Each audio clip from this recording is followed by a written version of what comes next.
Hi all, welcome to football arena. നിലവിൽ പ്രതിഭകളാൽ സമ്പന്നമാണ് അർജന്റീനയുടെ ദേശീയ ടീം.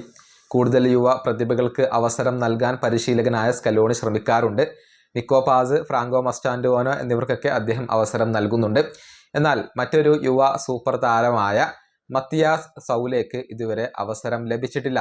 ഇക്കാര്യത്തിൽ അദ്ദേഹത്തിന് എതിർപ്പുണ്ട്, അല്ലെങ്കിൽ അസംതൃപ്തിയുണ്ട്. അത് അദ്ദേഹത്തിൻ്റെ ഏജന്റ് പ്രകടിപ്പിച്ചിരുന്നു. അതായത് ഇനിയും പരിഗണിക്കാതിരുന്നാൽ ഇറ്റാലിയൻ ദേശീയ ടീമിലേക്ക് പോകും, അവരെ പരിഗണിക്കും എന്നായിരുന്നു സൗലോയുടെ ഏജന്റ് പറഞ്ഞിരുന്നത്. പക്ഷേ ഇക്കാര്യത്തിൽ ഇപ്പോൾ മത്തിയാസ് സൗലെ തന്നെ തൻ്റെ പ്രതികരണം രേഖപ്പെടുത്തിയിട്ടുണ്ട്. അതായത് ഇറ്റാലിയൻ ഫുട്ബോൾ ഫെഡറേഷൻ 2 തവണ തന്നെ സമീപിച്ചിരുന്നു, എന്നാൽ അവരെ റിജക്റ്റ് ചെയ്തു. അർജന്റീന ദേശീയ ടീമിന് വേണ്ടി മാത്രമാണ് താൻ കളിക്കുക, അതിനു വേണ്ടിയാണ് വർക്ക് ചെയ്യുന്നത് എന്നൊക്കെയാണ് സൗലെ പറഞ്ഞിട്ടുള്ളത്. അദ്ദേഹത്തിൻ്റെ വാക്കുകൾ ഇങ്ങനെയാണ്: ഇറ്റാലിയൻ ഫുട്ബോൾ ഫെഡറേഷൻ 2 തവണയാണ് എന്നെ സമീപിച്ചത്, പക്ഷെ ഞാൻ അവരെ നിരസിക്കുകയായിരുന്നു. എനിക്ക് അർജന്റീന ദേശീയ ടീമിന് വേണ്ടി കളിക്കണം, ഇറ്റലിയോട് എനിക്ക് നന്ദിയുണ്ട്. പക്ഷെ സ്കലോണിയുടെ ടീമിൽ ഇടം നേടാൻ വേണ്ടിയാണ് ഞാൻ വർക്ക് ചെയ്യുന്നത്. അത് എളുപ്പമല്ല എന്നുള്ളത് എനിക്കറിയാം, കാരണം അത്രയധികം ടാലന്റുകൾ അവിടെയുണ്ട്.